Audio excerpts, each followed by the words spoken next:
Hello people, welcome to my September wrap up. For some reason I was thinking it was an October wrap up, but no, October is this month, the month we are in right now. I am tired.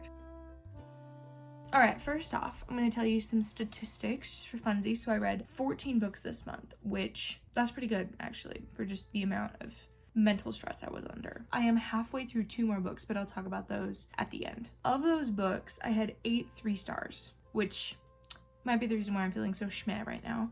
We've got 1 3.5 star, we've got 2 4 stars, 2 4.5 stars, and 1 5 star. And then out of my TBR, I had 11 books on my TBR, which is ridiculously ambitious. And I read 6 of them, and I put 6 because technically I read 5 of them, but I'm halfway through 2. I'm halfway through, I was gonna say Rhythm of War mixed with Words of Radiance, so I was gonna say Words of War or Rhythm of Radiance, one of the two.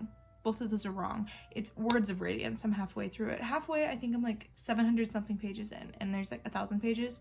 And I was rushing. I was trying to get it done by yesterday, and I read probably 400 pages yesterday, and I was like, no, this isn't happening. I'm not reading this whole thing. And then I'm also halfway through Partials by Dan Wells, which I've been listening to as an audiobook, and I wasn't like in the mood to listen to it the whole time. Plus I really wanted to like finish it by my physical read, and it wasn't happening. But I'm halfway through those 2, which were also on my physical TBR, so I'm counting them as the 6th book. All right, the first book that I have was Queen of Shadows, which is Throne of Glass 4 by Sarah J. Maas, and I rated this 3.5 stars. So in these, I try to do as little synopsis breakdown as possible, because I personally know how it feels to not want to know everything about a book, so I tell like the bare minimum of plot synopsis that I possibly have to, but I will tell you my thoughts and feelings about them, and like spice and swearing and anything that's like off. So y'all like teenagers that don't want to read that kind of stuff, because I don't want to read that kind of stuff, you can have like a safe baseline that you can, tell. Queen of Shadows, it did swear. I do not remember how much, because that was literally a month ago at this point, but it did swear. It swears the entire series though, so there is a fly. That's it, I'm taking out my trash. I'm a trash gremlin. I'm sorry. You stupid fly, go away.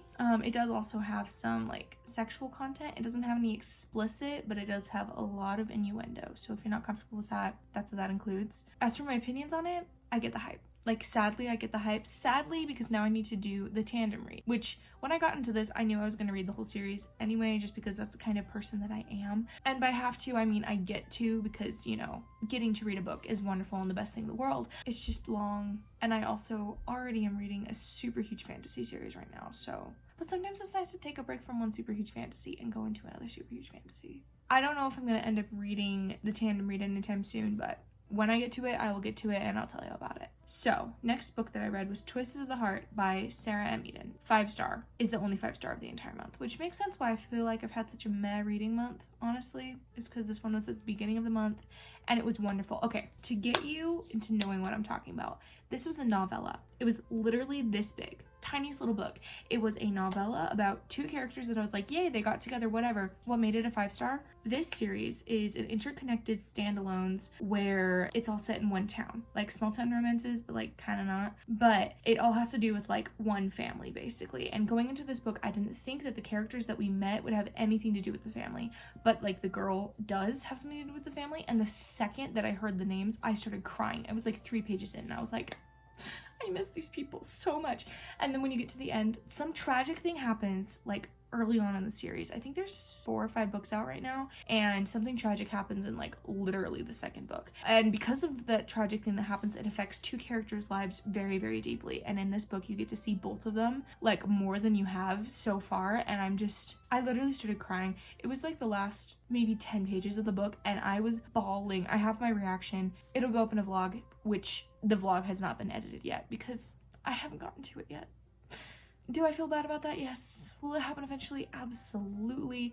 I'm trying to get it out, guys. I'm trying to get all the videos out, but it'll happen eventually. Anyway, I started bawling my eyes out. I was crying. I was sobbing. My boyfriend come to me. He's like, are you okay? I'm like, my book, it's so sad. He started laughing. He's like, it's a book. I'm like, but they're my friends. He's like, it's a book.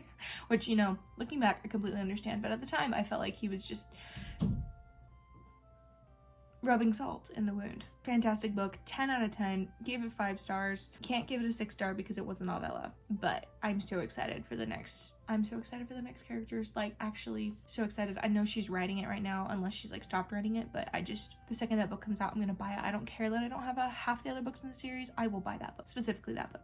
Oh, also the blurb that I wrote on Goodreads I thought was funny. I wrote, I literally cannot wait for the next book. The ending gutted me. Mrs. Eden, ma'am, keep up the good work. All right, the next book is To Marry an Earl by Karen Thornwell. And I rated this a 3-star. Here becomes my just string of 3 stars. This one, okay, the characters were interesting. I was really annoyed at some of the plot points that got brought up. Like there was a miscommunication trope, and not miscommunication, but when like they have that, not fake dating, but like kind of a lie going on and you're lying to your significant other. They had that for maybe 50 pages and then they got rid of it. And I was like, okay, good. But if they kept that going, it would have been so much more interesting. Because like, yeah, she was mad at him the whole book, but like when she stopped being mad at him, it just was not interesting anymore. And then the whole like huge plot twist they had at the end was like so boring. Like, yes, I love the fact that they like actually worked out their differences really quickly, but I feel like the entire book itself could have been so much shorter.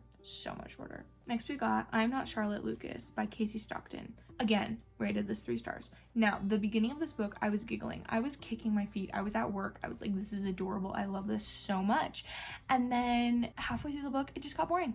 Because the characters, like, the guy, he stopped being like, oh, he likes her and she can't tell that he likes him. It just turned into, he likes her. And that's his only personality trait, and there's nothing else going on for him. He was a brick wall with heart eyes for her. And I just didn't care one little bit. I didn't care if he lived or died. So 3 stars for that. Oh, and the main character girl, she was annoying. Like, so annoying, because she sabotaged pretty much every single relationship in her life. And then she fixed it because it's a book. That's what happened. All right, next we got Otherwise Engaged by Joanna Barker. This one I gave 3 stars. I don't remember this book. I literally just looked up the plot synopsis to write down a thing for this, and I immediately forgot what it was. So in this book, I gave it 3 stars because 3 stars for me is like, I can see why other people like this book. I didn't love it. I'm never going to reread this book. The main character, I'm just going to say this book has cheating. Oh, also all the books before this, no swearing and no spice. I think I'm basically only say when it does have swearing and spice. So if I don't say anything about it, assume it doesn't have it. But if I forget to say something, you can ask and I will respond to you in a comment if you really want to know. So she cheats. She's like engaged to a guy and she cheats on him with another guy. And I was like, actually, how dare she? And then it just gets brushed off. It just gets brushed off because it was love. Love. Cheating's never good. I don't care. Break up with the other guy first, then kiss the other guy. I don't care that you're going to break up with that guy. Just don't have 2 relationships going on because it hurts every single person involved, which is exactly what happened. And it made me so mad. So mad, actually. So that one got a 3 stars. Actually, I'm probably going to drop that one to a 2 stars because that actually made me really, really mad. I'm changing that immediately and I'm going to update my Goodreads because that one gives it 2 stars. Now we got A School for Brides by Patrice Kindle. This one was actually 4.5 stars. This one I really, really liked. It wasn't quite a 5-star just because it didn't have that like, I think if I read it when I was younger, when I was like a teenager, I would have really, really enjoyed it. It kind of gave the same vibes as, the Goose Girl? Who wrote the Goose Girl? I don't remember the author who wrote the Goose Girl. Princess Academy by Shannon Hale. Princess Academy, Shannon Hale. It kind of gave the same vibes as that, but I like Princess Academy more. That one's a 5-star. This one was a 4.5. But it was really cute. I do want to read the other book that's in the universe. Next we've got Better Than Movies by Lynn Painter. This one I rated at 3 stars. 3 stars because I really liked the plot. And it would have been a 5-star if it didn't include swearing, smoking, and innuendos. So, to me, I really, really, really hate when they have underage characters doing drugs. If you're an adult, have fun. Drink, smoke, do all that stuff. I do not care. If you are underage, don't make your characters do that, please. Like, I know that it's a thing that teenagers do, but it's not something you should tell teenagers to do. You should not glorify it and make it look good, which is what they do in this book. Everyone can agree that smoking, drinking, and drugs and stuff are not good for your brain at any age of life, but especially for teenagers. Please, can we not do that? Anyway, plot was good. I don't think I'd recommend it to a teenager. Even though I really enjoyed it, I enjoyed the plot, I thought that the communication was great, I would not recommend it to a teenager. So, we've got An Inconvenient Letter by Julie Wright. This one I rated 4.5 stars too. So, this one I really love. I really love Julie Wright. I really enjoyed this book. It was a Regency romance, and I love Julie Wright no matter what she writes. I will read it. It is beautiful. Her writing is so good. This book was kind of predictable. That's actually why it wasn't a 5-star, because it didn't like blow my mind, but I really did like the characters. I liked the way that they solved the plot, and it was good. All right, next we've got Dune by Carrie Corp. Now, I rated this 3 stars. This was a book that I started reading when I was a teenager in, I think, high school or middle school, one of the two. And I got to a point where I was like, ooh, I think this has stuff in it that I don't like. And so I put it down. But I've been thinking about it ever since, because your brain's just like, whoa, what happened to that? I started listening to it on audiobook while I was at work, and it was so boring. Like, there was some points where she has like good foreshadowing for this and that, but it just, I don't know, like, I didn't guess who the person was. Like, she had a good plot. I didn't enjoy the writing of it itself. My goodness, how she would just explain who the character was. Specifically this one, like, it was a dual POV, but like one character just completely felt like a side character. Like, it didn't feel like another main character. She felt like the side character, like an obvious side character. And the way that she would describe them was that they had like one personality trait. Like, the side character girl, she was a theater kid, and so everything that happened through her brain was like, she would use theater idioms to describe the things that happened. I'm like, yeah, like, I know she's a theater kid. You don't have to tell me that every other sentence. And then the other main character, she was fine. She was fine. I didn't love that was it, the main guy. I did not enjoy the main guy. He was so annoying, and he just, okay, she would literally tell him no. She would be like, hey, don't kiss me. And he would still kiss her. Like, she literally told him, no, I'm not gonna have sex with you. And he's like, yeah, fine. And then kisses her. I'm like, dude, she told you to back off. She told you that she didn't want to marry you. Oh, also, this book doesn't include drinking. I think it might have some swearing. I don't remember. I do think it has some swearing, but it does have sexual stuff in it. So keep that in mind. And overall, it just, I don't know. I might read the second book. Who am I kidding? I'm not going to read the second book. If I'm totally bored, I will listen to the second book on audio. I will not spend the time it takes to sit down and read this book. That is how little I care about the series. I'm Not His Style by Casey Stockton. I gave this 3 stars. This was the sequel to I'm Not Charlotte Lucas. And honestly, I liked it better than I'm Not Charlotte Lucas. But it just, like I said in the other one, the guy seemed like a brick wall with hard eyes for the girl. This one, the guy just seems like the stereotypical man. And then made no decisions that I thought were interesting or important or relevant to the plot at all. Like, I know he makes some that are important because he's literally the love interest, but I just felt like she was writing what she wanted him to do, and then he did the things that she thought that she wanted him to do. And it literally just felt like Harry Styles fan fiction. I liked it more than the other one, but they're still 3 stars. They're just, both of them had things that I didn't like about them. Like, I liked the main character better in this one, and the other one I liked the guy better, and in this one I didn't really like the plot, and that one I liked the plot more. I don't know. It was annoying all around, both of them. I don't think I'm going to read more by the author, but the covers are stunning on both of them. Really good covers. Well, I'm Not His Style. I didn't really care about the cover, but I'm Not Charlotte Lucas. Really pretty cover. Now we've got By Any Other Name by Samantha Hastings. No, By Any Other Name by Samantha Hastings. This one was 4 stars. I really liked this book, actually. It was one I checked out from the library. It was on my TBR. It took me a while to get to it, but I'm really glad that I liked it, because it was one of the first books, because I've read so many Regency romances, and I've read so many books in general, and ones that can get me and make me interested and want to keep reading it when I'm not reading it are the ones that are important. Like, there's some that's like, ooh, interesting, well, I'm gonna read it, and then I think about them, maybe I'll read that. But this one I was like, oh, I'm actually really invested. I want to know what happens with these characters, and I want to know if she gets better, and I want to know, like, what she decides to do and all this stuff. And I really enjoyed it.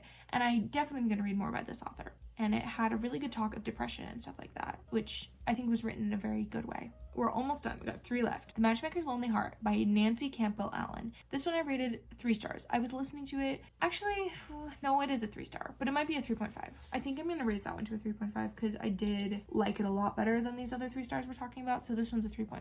This one was a murder mystery. I did really enjoy the main characters and their love story. I think the one thing that got me was there really wasn't a plot twist in the plot. It was basically a whodunit murder mystery, but you know who murdered them the whole time. Like, they're trying to bust him, and basically the whole plot is trying to figure out how to prove that he did it, because they know that he did it. And I'm not even spoiling anything for you, because you learn this literally in the first, 5 pages of the book. You figure out, what's going on.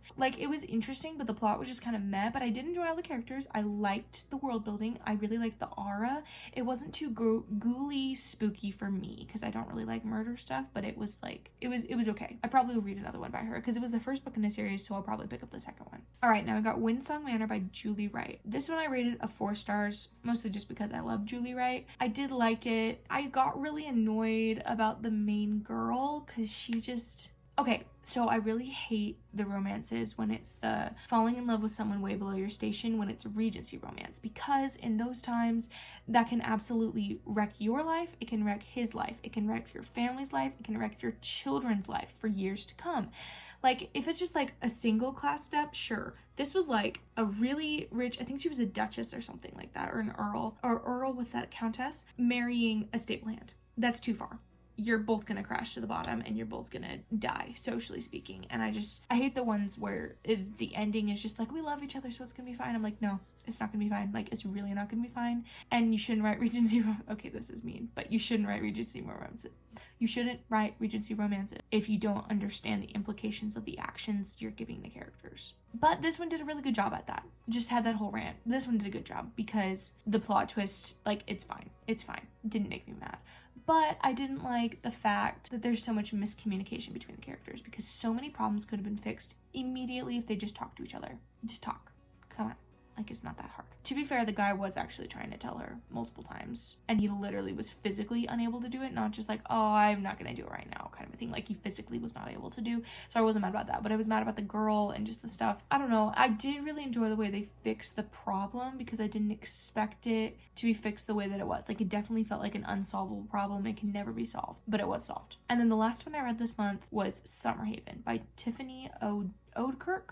Yeah, I rated this 3 stars. It was a Kindle book that I just got from Libby, because I'll like see them on Goodreads and I'll be like, oh, that looks interesting, add it to want to read. And then when I want to read something later, I'll scroll down that list, find a book that looks interesting, see if it's on Libby. I was so interested up until about the 60% mark. I was so interested, and then there entered a love triangle, and I was just like, okay, no, can we not actually? I just really wish there could have been a happy ending for the brother. And that's not spoiling stuff, because if you read it, you'll get it. I just wish there could have been a happy ending for the brother in the love triangle that didn't have a happy ending. Also, all of the characters kind of felt like blank slates that you just add expressions to or thoughts, and they didn't have any minds of their own. It was just, I don't know. That was a 3 star. Didn't really love it. Actually, that one might be a 2.5.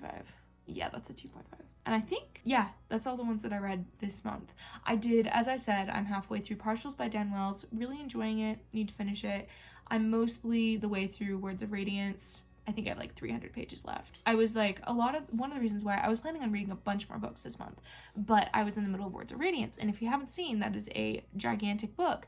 And so I'd be like, I want to read a physical book. And then I'm like, well, I really should be reading Words of Radiance. And so I'd read Words of Radiance instead. And because it's literally 1,000 pages long, just a lot of the physical books that were on my TBR ended up not getting read because I was reading that. So hopefully this next month I'll read more, although probably not, because I still need to finish that book. And I've just watched my TBR video. And you will see why I probably will only read 5 books this month.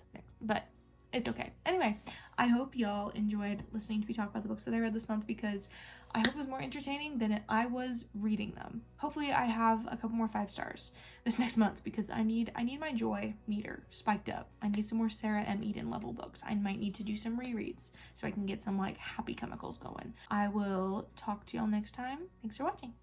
Mwah.